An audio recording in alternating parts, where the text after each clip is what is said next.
Айтылуу айдын көлүбүз коркунучта. Экология майданында коркунуч туудурган уран кенинин ачылуу маселеси көпчүлүктүн көңүл чордонунда. Бул көйгөйдү Москвадагы мекендештер да уранды казууга, иштетип чыгарууга бир ооздон каршы экендиктерин билдиришти. Ысык-көл коомдук уюмунун жетекчиси Акбар Маразыков Москвадагы 7 облустун коомдук уюмдарынын жетекчилери, өкүлдөрү жана жарандык активисттери менен биргеликте жыйын өткөрүп, уранды казып, иштетип чыгарууга каршы экендиктерин билдиришти. Assalomu alaykum birtug'anlar. Bugungi күндүн максаты ошо биздин Кыргызстан мекенибиздеги ысык-көл жергебизде уран маселесинде келгенде сүйлөшөлү деп чакырганбыз силерди.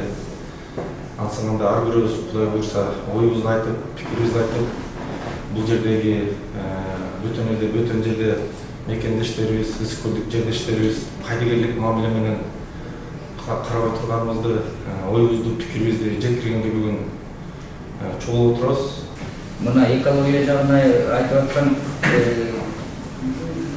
баарына известно бизде мына японецтер келип балыкчыга келгенде эле чыкылдай баштады биздин радиация качып кетти.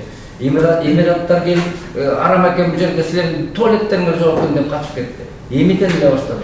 Алма, көлдүн алмасы, Кочкордун деген картошкасы, ошонун баары азыр деген баалуу болуп атат. Ошонун баары жана экологический продукт болуп. Уран чыгып атат деселер бүткүл дагы жакшы тиги көлдү баягы катастрофа болгондо жабылып калды. Өзүбүздүн көлүбүздү, элибизди, жерибизди биз өзүбүз сактабасак, бизди ким сактайт?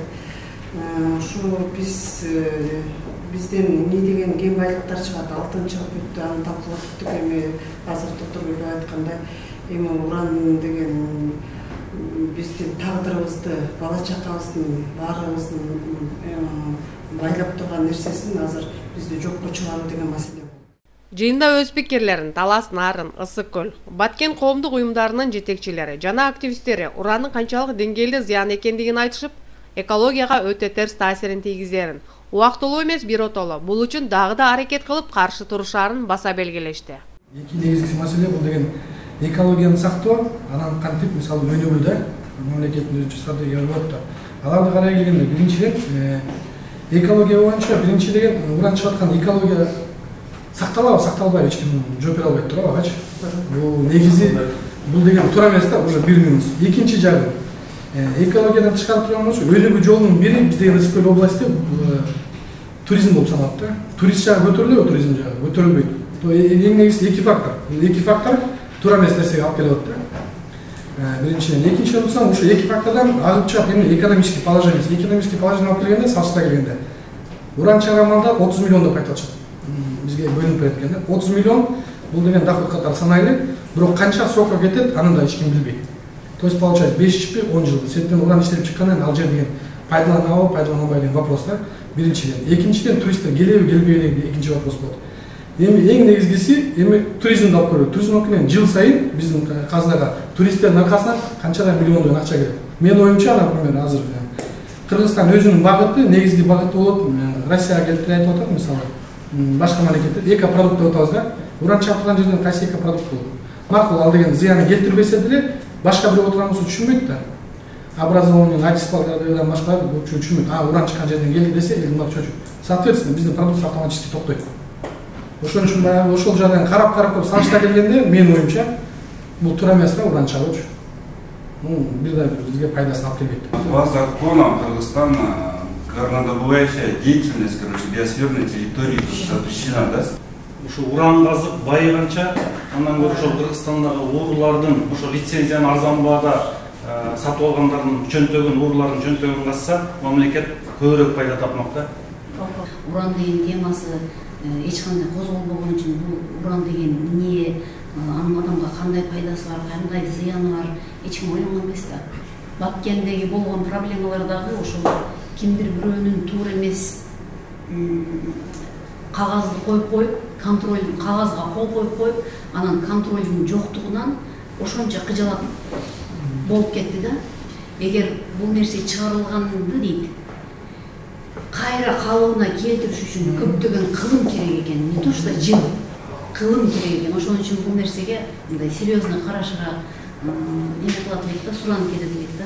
Бирок жаратылыш ушундай экен, өзүн өзү дарылап, убакыт өткөн сайын ал жоголуп кетпейт да жаратылыш. Ал убакыт өткөн сайын өзүн дарылап, өзүнүн калыбына келет. Бирок ал ошол калыбына келиш үчүн канча деген убакыт кетет. Кумтөрдү эле бир эле кумтөр. Азыр уранды ача турган болсо эмне деген мына куштарыбыз келбей калат деп болчу.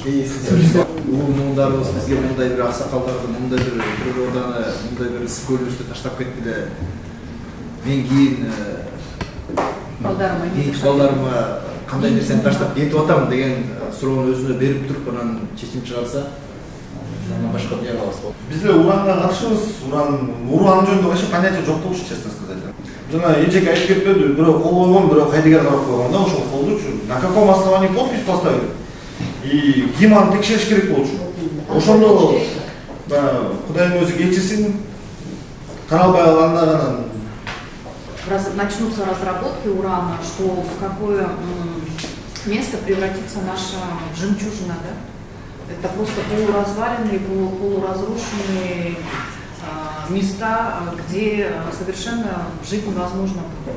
Потому что я это все видела, я это все знаю, что действительно у нас там в Канжисае есть эти урановые хранилища, которые размываются, все равно в озеро вот эти вот стоки попадают, и если это будет какая-то глобальная катастрофа, если начнутся вот эти действительно разработки, кто, если не мы, сделает это, и кто, если не мы, станет на защиту нашей природы, нашего благосостояния и, соответственно, будущее наших детей, только в наших руках.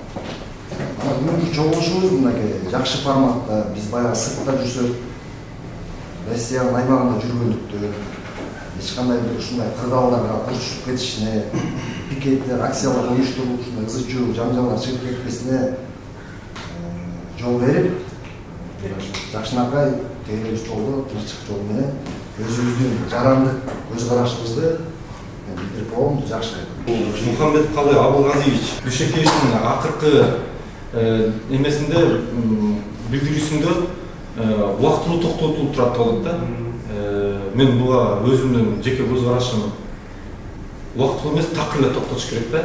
Мисалы, биз жайында коомчулуктун өкүлдөрү менен негизи Кыргызстанда ынтымак маршын жүргүзөлү деген пландарыбыз бар болчу да.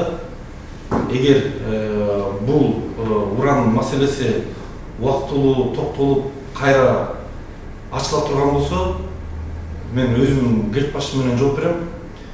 Ушул ынтымак маршын, уран маршын кылып, биз жети областты кыдырганга кудуретибиз жетет. Эмнеге? Кыргызстанды көбүсү процентин чет элдик мекендештерибиз багат да. Эгер биз багып алганга кудуретибиз жетсе, значит биз уранга каршы марш кылганга да кудуретибиз жетет да. Кыргызстандагы үскөлдүк жердештерге, мекендештерибизге, кыргыз элибизге кайрылат элем. Бул жерде бөтөн элде, бөтөн жерде силердин бир туугандарыңар мындай кайдыгер мамиле караган жокпуз. Биз дагы жүрөгүбүз менен ооруп, эркек менен турсак, уран кечинде жатса уран качан токтойт, күнүгө переживание. Азыр кичине политический ход менен кичине бизди тынчтып турат, соротупчу. Бирок дагы эле биз ойлойбуз, Кудай буйрса, пока бүт уран токтотулду демейинче, биздики переживать эткен. Шу баарыңарга рахмат, келип ушинтип оюңарды бөлүшүп, анан дагы бакытым айткандай эч кандай акция болбош керек. Сакалга рахмат силерге келип ушинтип айтып бергениңерге. Ушундай кызуу талкуудан кийин каршылык жыйналыштын катышуучулары өз сөздөрүнө бекем турарын айтышып, ысык көл коркунучун бир жакадан баш, бир жеңден кол чыгарышаарына терең макулдашышты. Мадина Жапарова, Алтынай Дүйшөева, Бактыгүл Алымкулова, Гүлдестек Апарова, Супара каналы, Москва шаары, 2019 жыл.